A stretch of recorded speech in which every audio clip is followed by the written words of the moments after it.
They say a mother's love has no limits. But what happens when that love crosses a line you never meant to cross? I've asked myself that question every single day for the past 2 years. And no matter how many times I replay that night in my head, I can't decide which moment broke me more, the moment it happened, or the moment I realized it could never be undone. It started on my son's 18th birthday. Just another ordinary evening, balloons half deflated, a half-eaten cake on the kitchen counter, and that warm hum of family laughter that always made me forget, for just a little while, how lonely I actually was inside. The house smelled like vanilla frosting and candle wax. You know that soft, comforting smell that takes you back to childhood? Yeah, that's what filled the air. But beneath it, there was something else. Something heavy. Something unspoken. I remember looking across the table, seeing him, my son, my baby who wasn't really a baby anymore. 18. A man now. And for the first time I noticed how much he'd changed. His voice deeper, his eyes calmer, his smile, the same one that used to light up when he'd run into my arms after school, it carried a kind of confidence I wasn't used to. A confidence that made me proud, and strangely uneasy. It's funny, you spend years trying to raise your children to be strong, independent, kind, and then one day you look at them and realize you don't recognize who they've become, and maybe, you don't recognize yourself either. That night, something shifted between us. It wasn't loud or dramatic. It was quiet. Subtle. Like the way silence sometimes speaks louder than words. He laughed as he scraped frosting off his plate, teasing me about getting older, about the gray hairs that were starting to show. And I laughed too, but inside, I felt something break open. Something I'd been holding shut for years. See, when you've spent too long feeling invisible, even the smallest bit of attention feels like oxygen. And that night, for the first time in forever, someone actually saw me. I should have stopped it right there. I should have walked away, cleaned up the dishes, and gone to bed. But instead, I lingered. We talked. We laughed. And with every word, I felt the distance between us shrink. Looking back, I can see the moment everything changed. It wasn't what he said. It was how he looked at me. There was something in his eyes, something tender, something innocent, something that should have stayed unspoken. If I could go back to that night, I would stop myself before walking into his room. Before answering the one question that would destroy everything I thought I knew about love, loyalty, and motherhood. But I didn't. And that's where my story begins. Subscribe to Stories by TE, because what happens next will make you question everything you thought you knew about love, loyalty, and guilt. After that night, the night of his 18th birthday, I remember sitting alone in the kitchen long after he'd gone to bed. The candles had burned down to wax puddles. The air was still sweet with cake and laughter, but the warmth had already faded. And in that silence, I felt something I'd felt 1,000 times before, that hollow kind of loneliness that sneaks in right after everyone stops talking. You see, I'm 38. And for most of my adult life, I've been someone's wife, someone's mother, but not really, me. My husband, Daniel, he's a good man on paper. Hardworking, successful, never misses a bill, never raises his voice. But love? The kind that fills a room even when no one's speaking? That kind died a long time ago. Most nights, he comes home late, smelling like meetings and exhaustion. We talk about the same things: work, bills, schedules, groceries. Never about us. It's like we're two strangers renting the same life. And I can't remember the last time he looked at me and actually saw me. Not as a mother. Not as a wife. Just as a woman. Our house sits in one of those quiet, middle-class neighborhoods, the kind where lawns stay trimmed, neighbors wave but never really know you, and behind every closed door, people pretend their lives are perfect. Inside ours, it's quiet. Too quiet. The kind of quiet that doesn't soothe, it suffocates.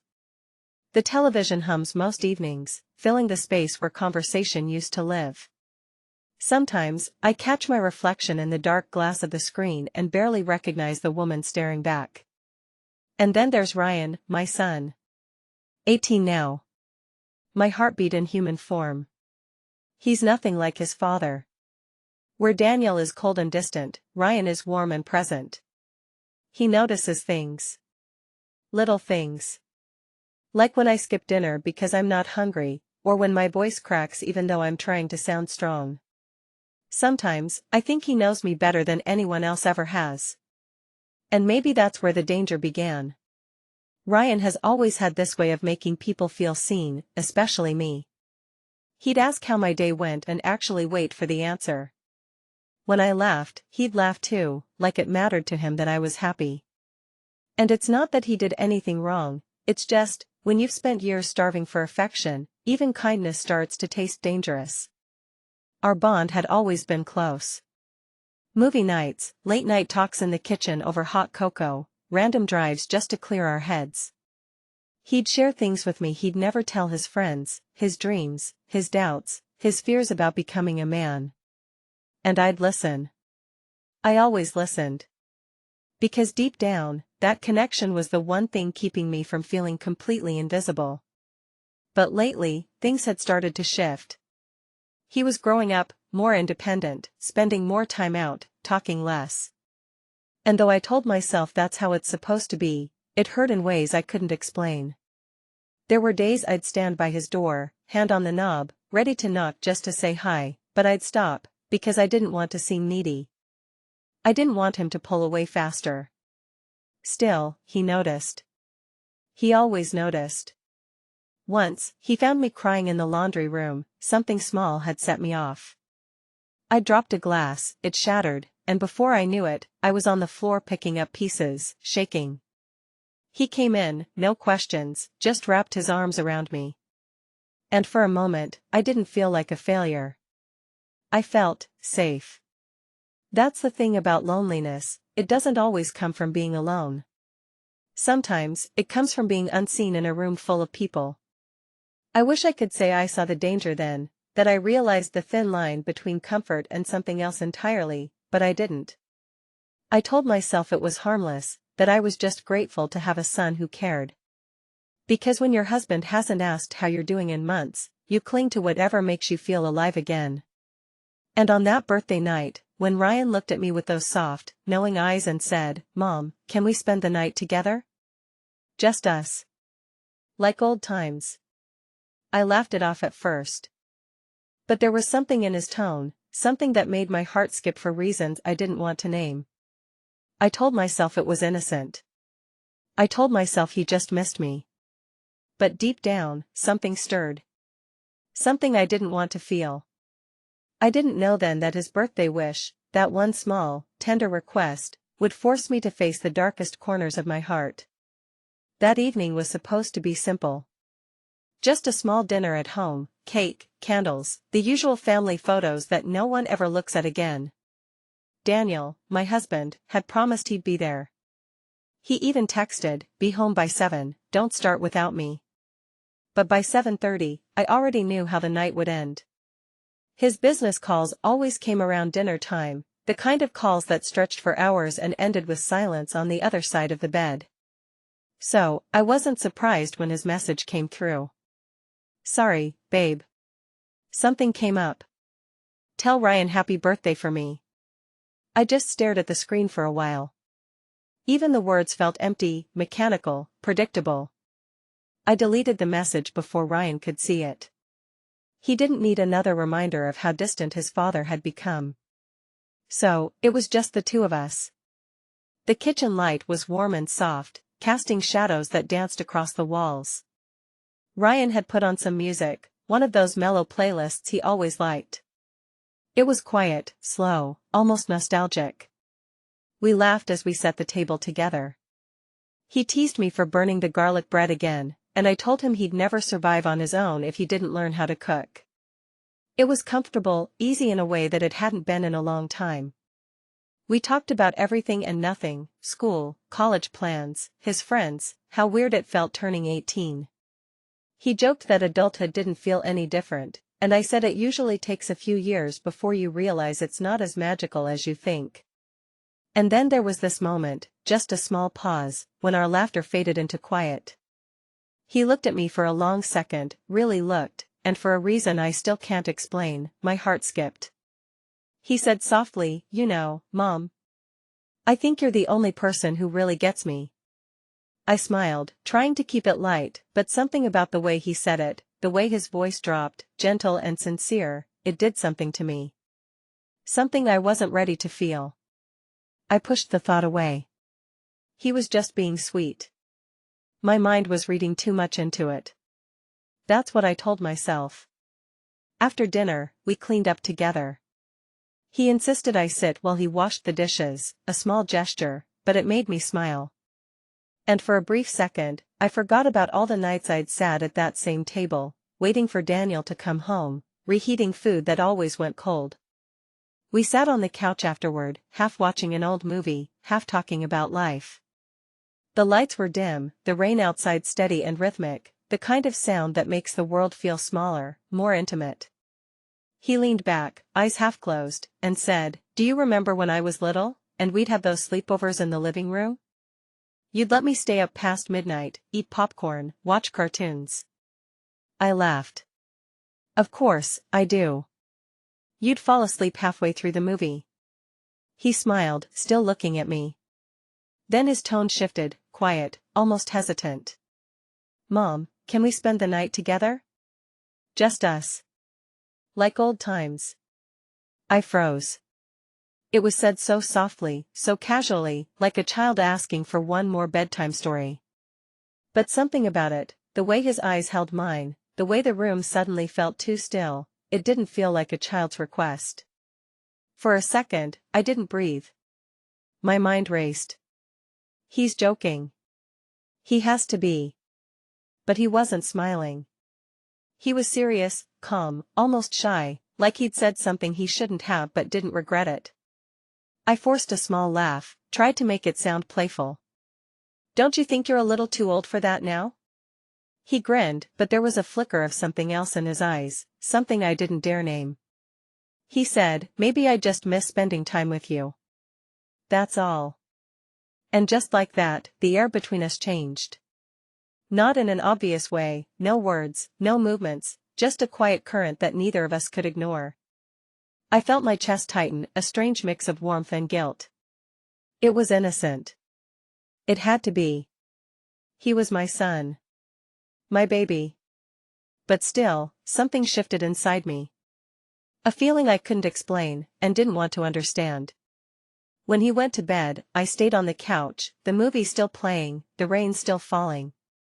But I couldn't hear any of it.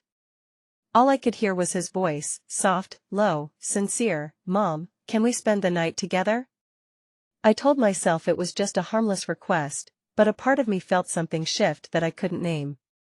I lay awake that night, staring at the ceiling, watching the shadows dance across the walls. Every tick of the clock felt louder, heavier, like it was counting down to something I didn't understand yet. His words kept replaying in my mind, "Just us. Like old times." It was such a simple thing to say. Innocent. But it didn't feel simple anymore. Not to me. I told myself it was nothing, that he just missed his mom. That I was overthinking it, reading too much into everything because I'd been starved of affection for too long. My husband hadn't really looked at me in years. Not the way a man should look at the woman he loves. And somewhere along the line, I stopped expecting him to. You know, it's strange how silence in a marriage can be louder than arguments. It creeps in quietly, sits between you at dinner, follows you into bed, and soon, it becomes all you know. But that night, that silence had shifted. When Ryan said those words, it was like something cracked open inside me. A feeling I couldn't name, one I didn't want to name. It wasn't desire, not exactly. It was something softer, more confusing. Like an ache I'd been carrying for years had finally been seen, by the last person who should ever see it. I remember turning on my side, hugging the pillow, trying to chase the thought away. But instead of fading, it only deepened. I kept thinking about how he'd looked at me, not with childish innocence anymore, but with a kind of tenderness that felt unfamiliar. Grown. And that terrified me. The guilt came next, crawling over me like cold water. He's your son, I whispered to myself. Stop it. Stop thinking like this. But loneliness has a way of blurring lines you thought could never be crossed. I thought about all the birthdays my husband missed, all the nights Ryan and I ate alone, laughing at old cartoons or sharing leftovers. I thought about the years of holding a family together by myself, and how somewhere along the way, my son became the only person who made me feel seen. He'd notice things. When I was tired. When I was sad. When I'd put on perfume for no reason. He'd say, "You look nice, Mom." Simple words, but they filled the space my husband left empty. And that's what scared me the most. Because the line between love and longing can feel paper thin when your heart is starving. That night, I buried my face in the pillow and cried, quietly, so he wouldn't hear from across the hall. I told myself it was just the stress, the exhaustion, the years of feeling invisible. But deep down, I knew something inside me had shifted. And once it shifts, it never really goes back. The next morning, I tried to act normal, cooking breakfast, smiling, pretending I'd slept well. But I couldn't shake the feeling that something in our home had changed. The air felt heavier. The quiet, sharper. He smiled at me over pancakes, the same boyish grin I'd known since he was little. But there was something in his eyes, something too knowing. Too familiar. And I realized, painfully, that he felt it too. I told myself to be careful, to keep my distance, to remember who I was, his mother, not his confidant, not his comfort. But every time he spoke to me, every time he laughed, I felt that same warmth creeping back in. It wasn't what he said. It was how he looked at me when he said it. Like he was seeing the woman behind the mother, and I didn't know how to handle that. I didn't realize then, that a mother's loneliness can become her greatest weakness. And mine was just beginning to show. After that night, something between us quietly shifted, like the air in the house had learned a new rhythm. We didn't talk about it, of course. We couldn't.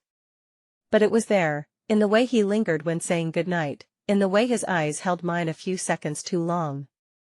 At first, I told myself it was nothing. Just a mother and her almost grown son trying to stay close in a world that was pulling them apart. That's what I wanted to believe. But then, it started to change. He began hugging me more often. Not the quick, distracted hugs kids give before heading out, these were longer. Slower. Almost like he didn't want to let go. And I'd feel it, his warmth, his heartbeat, that quiet comfort I'd been craving without even realizing it. And every time I told myself to pull away, I'd hear that whisper in my head, "He's just affectionate. You're overreacting." But was I? The house felt emptier than ever.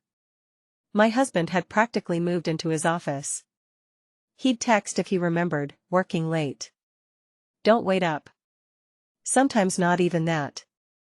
I'd stopped asking why. I'd stopped expecting anything at all.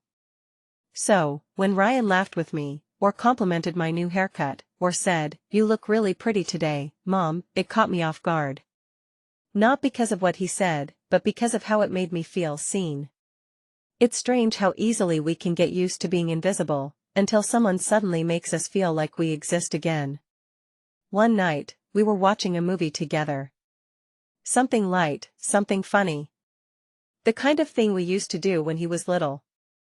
But halfway through, I realized I wasn't even paying attention to the screen.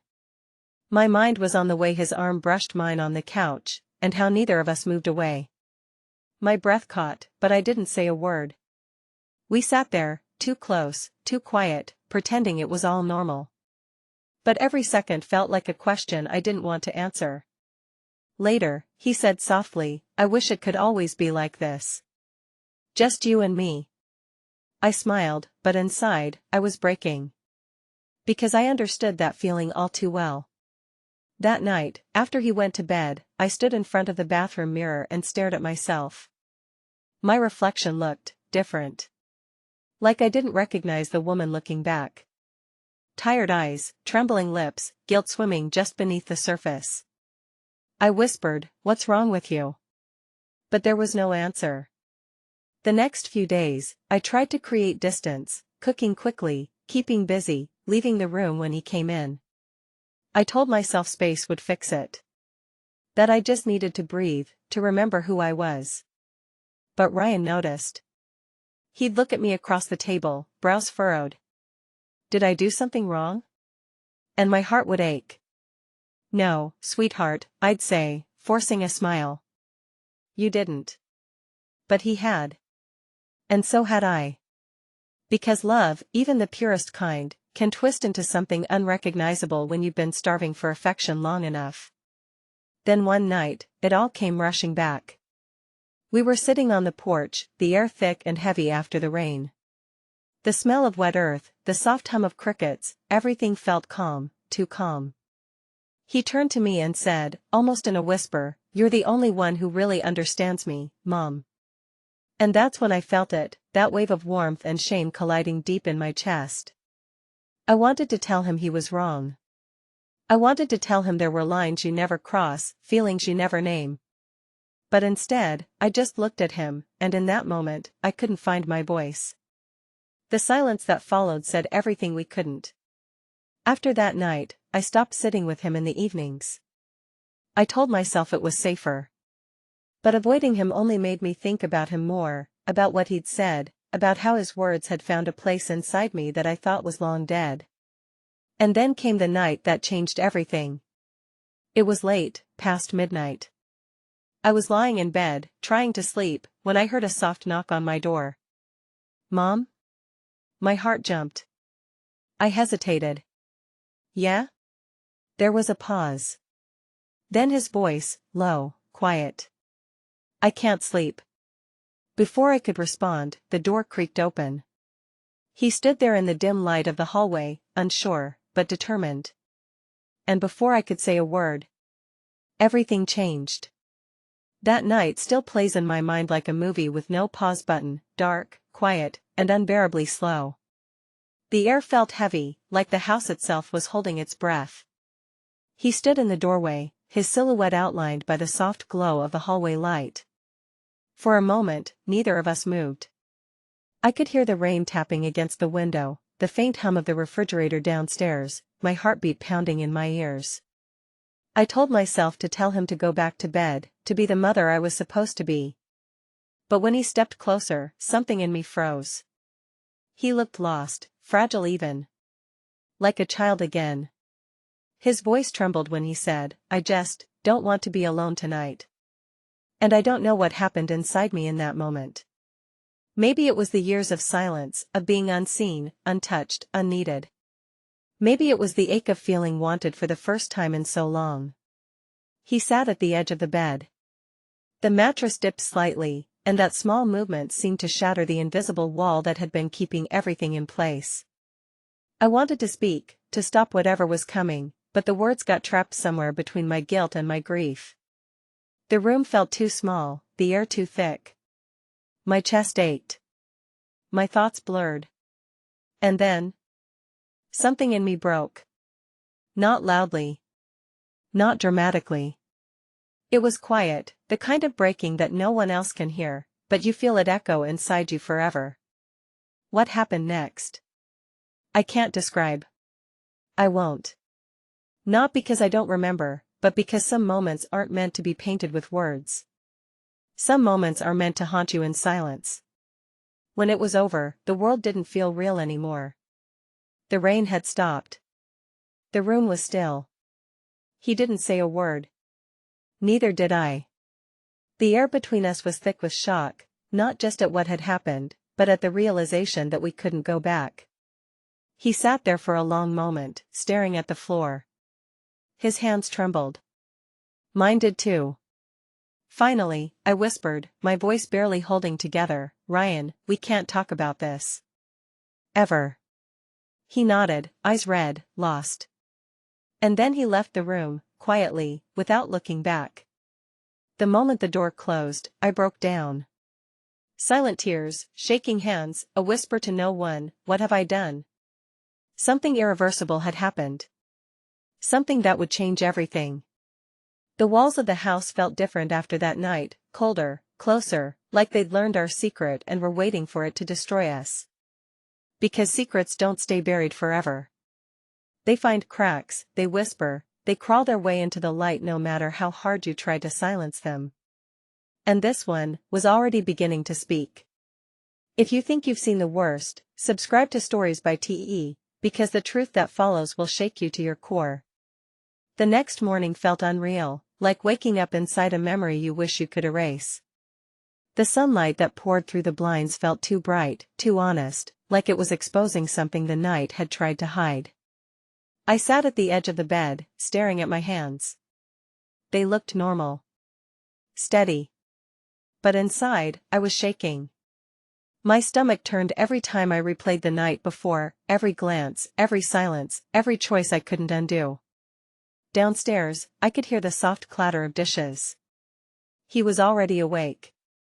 For a moment, I thought about staying upstairs, pretending to be asleep, pretending none of it had happened. But I couldn't. Pretending had already cost me enough.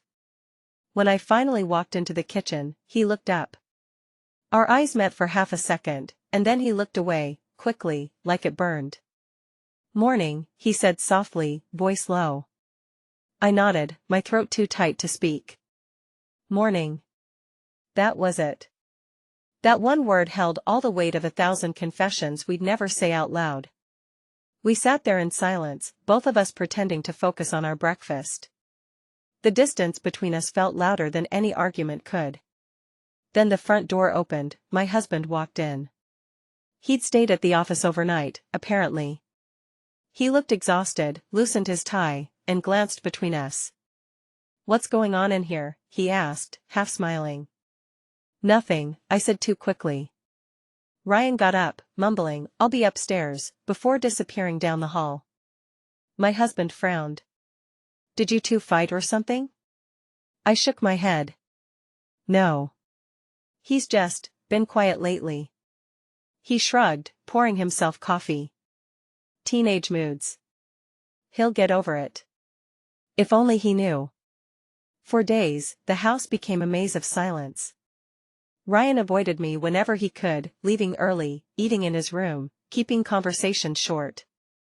But then, sometimes, I'd catch him watching me from across the room with this strange mix of guilt and longing that twisted my stomach in knots. I tried to be normal. I cooked, cleaned, smiled when I had to.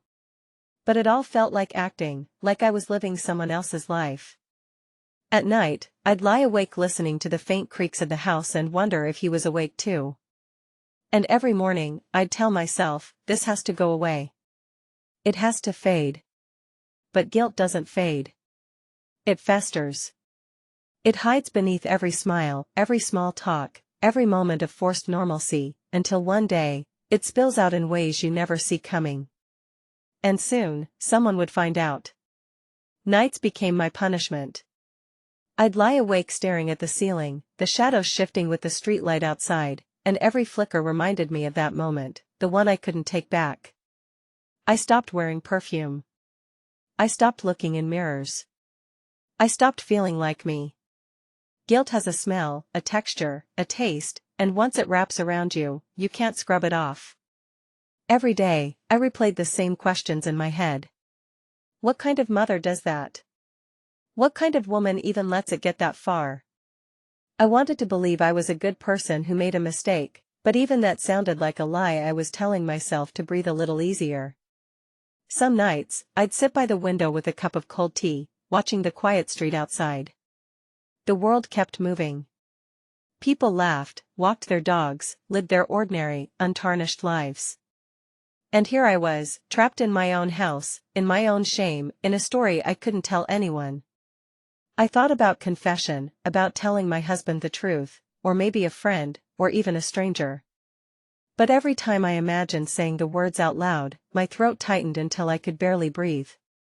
Because how do you confess something that no one should ever understand?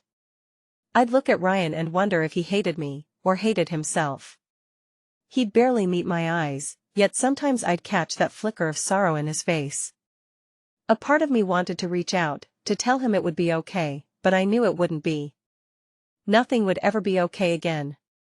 And maybe that was the price of my loneliness, the cost of being unseen for so long that I forgot where love was supposed to end and need was supposed to begin. I kept asking myself, was it love, or was it pain looking for comfort? Sometimes I think the line between the two is so thin you don't even see it until you've crossed it. Maybe I crossed that line that night, or maybe it was already blurred long before that birthday, long before I realized how broken I'd become. I need to ask you something, and I mean this from the bottom of my heart. Have you ever made a choice you couldn't forgive yourself for? Something that keeps you awake at night, haunting the edges of your thoughts no matter how hard you try to push it away? Maybe it wasn't as extreme as mine, maybe it was just a small decision, a word you shouldn't have said, a moment where you let yourself feel something you knew you shouldn't. But the question is the same, when the weight of it hits, what would you do? Would you have told the truth, or buried it forever, hoping no one ever finds out? I know what I did. I buried it. And every day, that secret lives inside me, like a shadow that refuses to fade.